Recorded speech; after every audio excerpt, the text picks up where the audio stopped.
Essa indicação, só para falar, porque nós tivemos um desencontro de tempos aqui, nós estamos falando da possível indicação do Flávio Dino para o STF, porque, segundo a Mônica Bergamo, Alexandre de Moraes teria elogiado e indicado ao Lula que Flávio Dino seria um bom nome para a vaga de Rosa Weber. Claro, não. Sem dúvida. E, então, como eu dizia, são balões de ensaio, nomes que se lançam para ver a reação. Acredito que no caso de Flávio Dino, Lula vai conseguir a proeza de desagradar gregos e troianos, né? Porque não vai agradar a sua base mais ideológica e com certeza vai desagradar também a ala da oposição. Então, é isso. Vamos aguardar para ver se realmente essa indicação se materializa, se vai ser realmente o nome do Flávio Dino. Eu, particularmente, enfim, acho terrível e acho que os critérios constitucionais para a eleição do ministro do STF, para a escolha do ministro do STF, há muito tempo estão sendo jogados fora. A indicação de Flávio Dino também mostra isso. Capês, ele vai pro trono ou não vai? Ele vai pro trono ou não vai? Olha, num encontro recente, no dia 5, em Porto Alegre, encontro do Conselho dos Presidentes de Tribunais de Justiça de todo o país, o vice-presidente do STF, ministro Luiz Roberto Barroso, disse que o Supremo Tribunal Federal não é mais um departamento jurídico especializado. E hoje ele é um órgão político.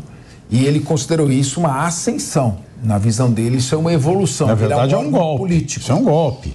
E isso preocupa bastante, porque um órgão político não pode determinar prisões de pessoas. Exato. Um órgão político não pode zelar por garantias constitucionais.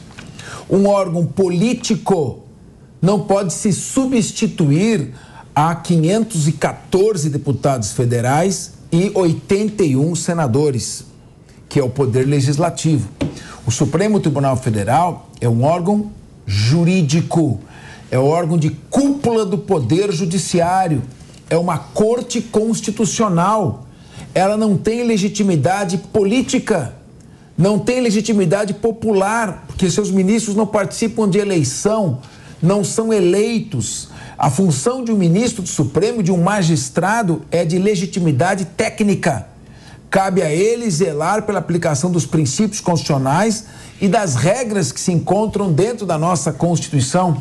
É uma missão muito importante. No momento em que essa missão começa a se misturar com visão política, com escolhas discricionárias, com definição de destinos, isso começa a haver, sem dúvida alguma, uma invasão, uma supressão de um dos poderes e a violação, primeiro, ao princípio da soberania popular. Todo poder emana do povo e o poder é exercido através de representantes eleitos. Segundo, pela questão da independência e harmonia entre os poderes. Então, na minha visão, o que o presidente Lula deve estar pensando, por tudo que aconteceu, talvez seja o momento de optar pela escolha de um ministro com perfil garantista. Por tudo que já... O Lula está pensando o quê? Tudo que já vimos e já aconteceu de abusos em investigação... Você está sendo otimista. De abusos em prisão. É importante um criminalista, que tenha uma visão jurídica e que não tenha já se mostrado com um perfil político ou com um perfil persecutório, de utilizar as estruturas para perseguir aqueles que discordam de si. Então, contém ironia. Não. Ironia não, é um tema muito importante. Não. Você falou que o Lula está pensando isso. Eu espero que ele esteja pensando nisso. É esperar demais. Espero que ele esteja pensando nisso, porque nesse momento a missão precípua do Lula e quem detém o exercício de poder é a pacificação da nação e não continuar incendiando essas rivalidades que não vão ter fim. Bom, e vão manter o país estagnado. Esta função, ela está mais prepúcia do que precípua, na verdade. Ele vai para o trono ou não vai, Deise? Eu acho que se tem alguém que tem chance de ir, é o Flávio Dino. Assim, se a gente olhar para a história, a indicação do Zanin e tudo que as indicações da esquerda, o Flávio Dino é um nome que condiz com o que a esquerda tem mostrado, né? A gente tem que lembrar algumas coisas aqui, né? O Flávio Dino, ele teve um feito considerado histórico, que quando ele se elegeu governador do Maranhão, ele acabou com a dinastia Sarney, né? Então, ali ele começou a se fortalecer politicamente. não só ali, né? Ele já tinha um certo poder no Maranhão, mas ali ele deu um grande passo. Aí ele vira ministro de governo. Melhorou o Estado pra caramba, né? Nossa, o Estado é outro depois dele. Melhorou demais. Governo de peso. Mas assim, o ponto é que ele teve uma ascensão política a partir daí, né? Vira ministro da Justiça do Lula. Ele é um dos potenciais candidatos para 2026. E aí que eu discordo um pouquinho de ti, Diego. Eu não sei se a esquerda vai ver ele como um nome ruim, porque como ele tem esse potencial político, inclusive para chegar em 2026, junto com Haddad e outros nomes ali... Será que ele está maduro para 2026? Não. Mas então, resumindo, eu acho que ele tem, sim, ele é um nome que a esquerda pode avaliar. Não acho que vai ter essa dissonância dentro da esquerda, como o Diego achou, mas acho que até lá podem aparecer algumas pessoas mais próximas ao presidente Lula, mas que é um nome que dá para cogitar, é sim. E aí, Dani? Porque porque agora vai ter o PGR, né? O Augusto Aras, ele quer ser reconduzido. Todo mundo já sabia. Todo mundo já sabia, né? Augusto Aras estava na cara. Estava mais na cara do que a pinta da Angélica está na perna. Que o Aras quer ser reconduzido. Mas também cogita-se o nome do irmão do Dino para a PGR. Acho mais difícil. Imagina o irmão do Dino. A família Dino, um no PGR e ele no STF. Você acredita que isso é uma possibilidade? Pavinato, eu não duvido mais de nada, para te falar a verdade. Não é mais para esses cargos, muitos nomes ainda vão ser circulados por aqui, não é, com relação ao STF, o próprio Pacheco também ainda com certeza vai ser mais ventilado. Claro, não tem como retirar essa possibilidade do Flávio Dino, mas eu não vejo que a esquerda vai ser tão contra assim, né? Apesar que aqueles que defendem a pauta identitária é um núcleo mas a esquerda muito não apita pequeno. nada, Não. Dani, você viu do Zanin. Pois é. Nem a esquerda nem a direita apitam nada, é o Lula que chega lá e fala, isso aqui. Decisão pessoal. A pauta identitária, aliás, o grupo que defende essa pauta, ele é muito restrito, então com certeza não é algo que chama a atenção. Você viu o que aconteceu no grupo de WhatsApp do PT? O PT estava pensando em apoiar a Duda Salemberg, que é uma deputada federal de Minas Gerais, é uma mulher trans. Queriam que ela fosse a candidata para a prefeitura de BH.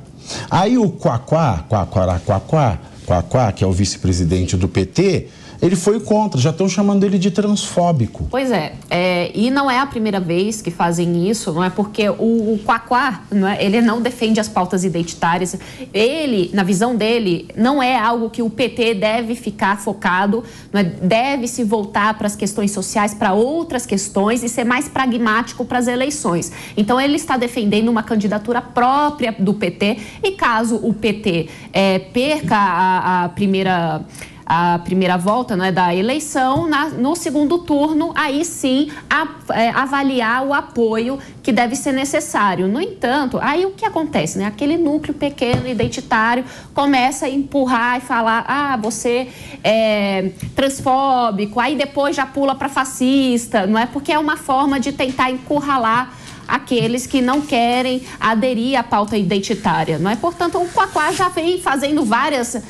há muito tempo a gente vem falando dele aqui, não é? Sobre as suas críticas dentro da própria esquerda, e isso é bem interessante, porque ele é mais preocupado em fazer as críticas dentro da esquerda, daquilo que ele vê que não faz qualquer diferença ou não é tão importante, do que efetivamente ficar atacando opositores. Então, eu acho que o Quaquá, ele tem uma função bem interessante ali dentro da esquerda. E de encurralada e encurralada, nos resta encurralar, né? A gente fica encurralado. É uma coisa bastante muito louca. Porque olha uma coisa que eu pensei aqui, cenários para 2026. Vamos lá. Tá? Lula já falou que quer concorrer à reeleição. Então aí tem a questão do Dino. Sei. Será que ele não aceitaria para o Supremo? Tem tempo, tem outro mandato. Né? Aí fala, mas pode ser que, se o Lula concorrer à eleição, eu duvido que o Alckmin continue sendo convidado para ser vice. Também acho que é uma possibilidade o Lula convidar o Dino para ser vice. Porque se ele concorrer à eleição, é uma forma, né? Pode ter até um acordo entre os dois. né? Olha, a gente sai, concorre, eu fico mais um ano e meio, aí eu vou fazer igual o Matthew Broderick, vou curtir a vida doidada com o broto e você assume a presidência sem ter sido eleito presidente. Também é uma ideia a se pensar. Ainda mais se, com essa escolha do PGR, eu acho que vai ser um pacto mefistofélico. Para quem não sabe, mefistofélico diz respeito a Mefistófeles, da obra Fausto de Goethe, né, do senhor que vende a sua alma ao capiroto, né? E o capiroto é o Mefistófeles. Então eu acho que vai ter um pacto mefistofélico com esse próximo PGR, porque o que deve estar tendo de leilão, quem dá mais vantagem para ser indicado, que não vai ser fácil, porque se voluntariamente o Aras já fez tudo isso, vocês vão dormir à noite com essas questões? Não. Vocês vão conseguir dormir bem à noite essas questões?